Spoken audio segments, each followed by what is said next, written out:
Welcome back to the channel, everybody. Today, we're looking at the release notes for Risk Update version 3.21. I've also made some notes of some changes I've seen in the game that weren't in the patch notes when I first looked through it. But I want to read through these and call out some of the interesting changes. and I've got the Risk open on the screen, and maybe we can look at some of those towards the end. I'll try to note some of the things that they have done if I can. So let me jump in first and say the very top thing, and this is something that I've personally known about for some time. I never tested it myself. They had a beta for a closed beta for this, but I never was able to test it, and I don't have it available yet. But it is the new Sandbox mode. I can show you guys in game the screen, but this is a basic. It is a subscription. I'm not sure. Well, there's a demo. We can watch the demo, but you can see who's Sandbox for. Map enthusiasts edit any of your unlocked maps with custom Blizzard and portal spawn locations, fog of war, and more, which is pretty cool. You can put Blizzards wherever you want.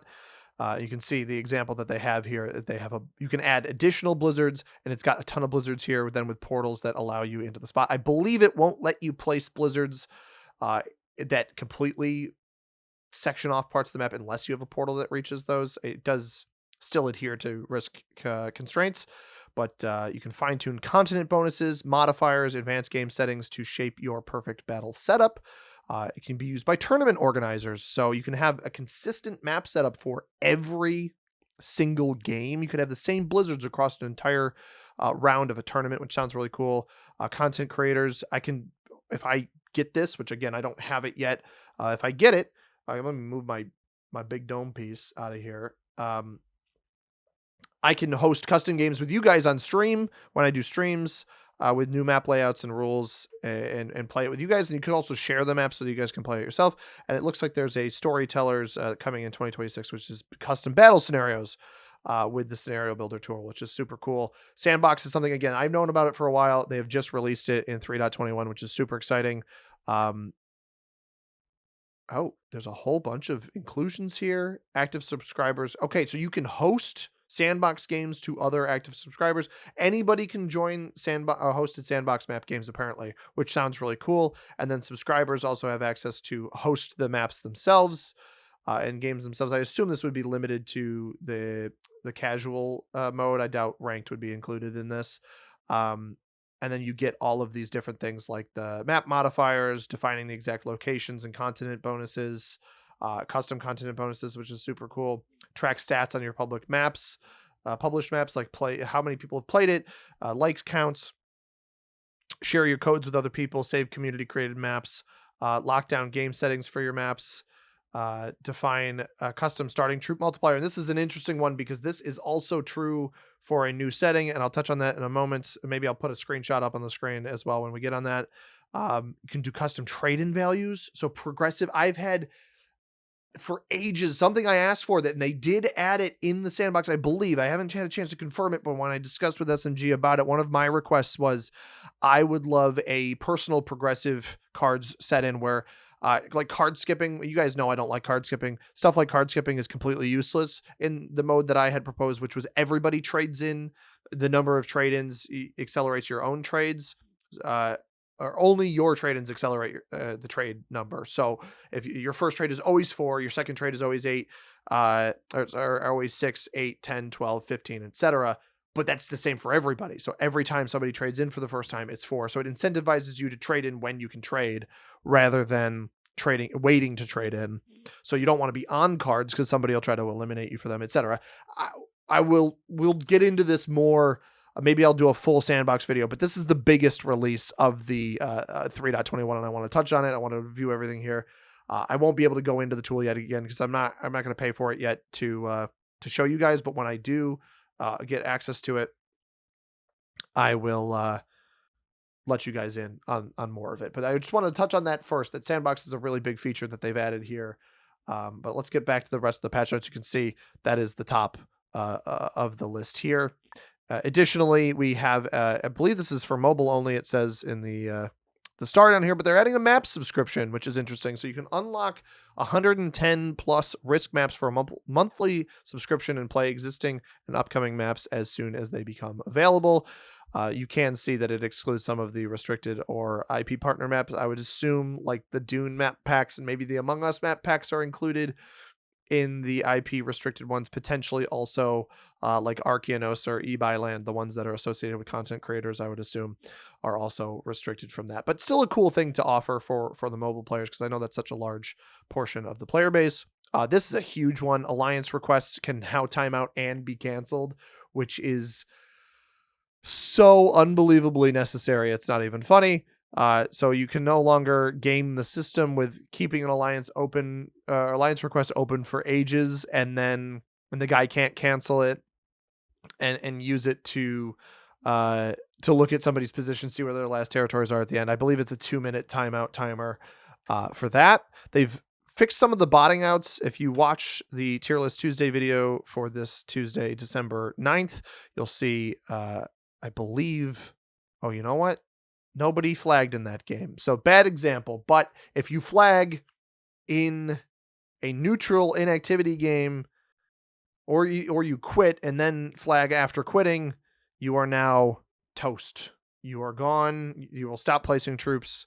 There still is the annoyance that is, if somebody doesn't ready up in a neutral inactivity game, they will still continue placing troops. That has not changed, but that is also treated as a full bot rather than somebody who can get placement points. So they've hopefully fixed a bunch of this. We'll probably see more comments about it below. And then there's something called creator codes. I haven't read up on this in the content creator Discord enough, but I believe we get access to codes that we can share on some basis with you guys to redeem some stuff within game.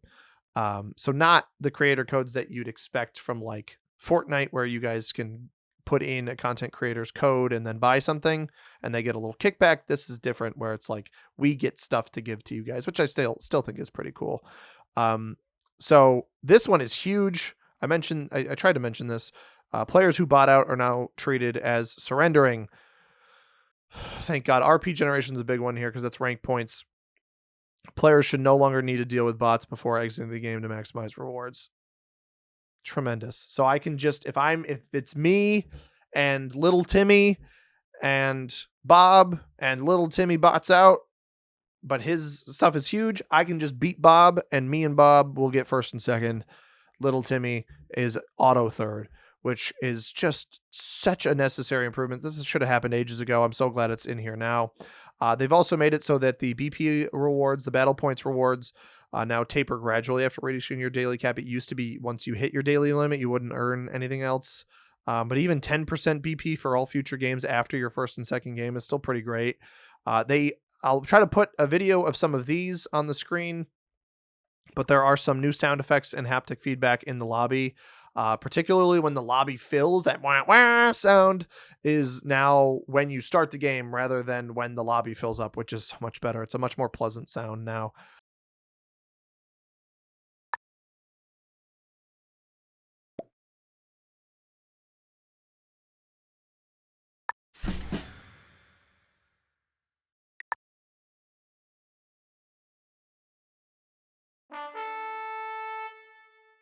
And there's also some sound effects on your turn start. I noticed that, and you'll see that in the Tier List Tuesday video, at least both of those most likely. Shop thumbnails, dice and troops should now show up consistently to make it easier to compare different cosmetics. That's cool. I'm fine with that. There's a poor ping warning. Awesome. Didn't know that. Separate slider for emote sound effects. Oh, so they added a bunch of new emotes, and we'll probably see some of them down below. But I was wondering why my emotes were so loud in the Tier List Tuesday video. I apologize in advance for those of you who hear that. I will adjust it accordingly. Troops rotate in troop tray in game, just like dice do. Okay, I don't think that's a big thing. Players can no longer report themselves, so you won't end up on your own block list. It's a funny bug. Cleaned up anti-stalling messages to make it clearer when players can quit a game without being penalized. Cool. New territory card modifiers have been added to match Sandbox. Yes. Okay. So this is not. Okay. I mean, that's cool, but this is not what it's a good time to bring this up. I noticed that they have a new setting. Let me open up a situation where I start a game. This is probably the easiest way to do it. So if I go into the game here and I go to modifiers, you'll see there's a new starting troops modifier here. So obviously bot difficulty are these are they added these to ranked? I didn't know this is what they're talking about. New territory card modifier. I didn't realize they made it consistent. Oh my God, guys, we're going to do this. We're going to play a game this week with these new settings with progressive per player. I can't wait to do this. I'm seeing this in real time. This is so exciting. That sounds insane. Anyway, all right, we'll review those in a second. I'm going to get back to that. What I wanted to touch on first, I didn't realize that there was two settings here. Okay, so there's two brand new settings in your advanced options menu. The first is the territory cards, which I'll get back to. So that is an existing setting that has been improved. And then we have starting troops, which is not something before. So there's default and dynamic. And default is the fixed amount of troops. So if you have 6 players and the map allows for 20 troops per player, obviously if you have a map with more than 120 territories, which I don't think is possible yet, you would have more than 20 troops per player. But regardless, troop amount changes based on the map size and available territories. So I think larger maps, you actually would get more troops across the board, which would be which would be interesting. Maybe we'll do a game on a large map, maybe an airship game this week, where we do progressive per player with dynamic starting troops. I think that would be a really interesting thing, so we can see how that shapes out. But this is the bigger one. Progressive per player, exponential, and exponential per player. And then obviously fixed. So fixed and progressive are what you guys are used to. Progressive per player is what I was discussing earlier that I thought was something added in Sandbox. Turns out it's being added to regular risk, which is super exciting. Exponential is bonus troops increase exponentially with each set of territory cards that any player trades in. I think standard exponential sounds a little OP, and I believe the reason people wanted this, it does sound like it maybe favors turn order a little bit too much, but I believe the reason people wanted this was because late game caps games get so irritating to play when players get an unbelievable amount of unbelievable amount of troops each trade in and then just keep it all on capital. This will be an even more unbelievable amount of troops per trade in. You'll see giant caps in this. You'd probably just be able to destroy somebody with one trade in. I don't know that exponential should be in ranked, but we'll see how it plays out. Exponential per player sounds like it would be a little bit more balanced. Standard exponential sounds insane. I'll have to test these out this week. That sounds super exciting. But progressive per player is a mode I've been wanting to play for a while because I hate card skipping, and this will incentivize not card skipping. You will want to trade in as frequently as possible. Super excited to try this. These were the two settings I wanted to touch on. I didn't see starting troops in the patch notes, but that's also something interesting that has been added. There's another thing that I noticed, and I'll put a screenshot if I can remember up on the screen, is that in the battle log, there is the icon, like the shape icons of your territories. If you have the colorblind mode on, where it makes your territories numbers shaped differently with there's like the hexagon and the cloud and the diamond or whatever.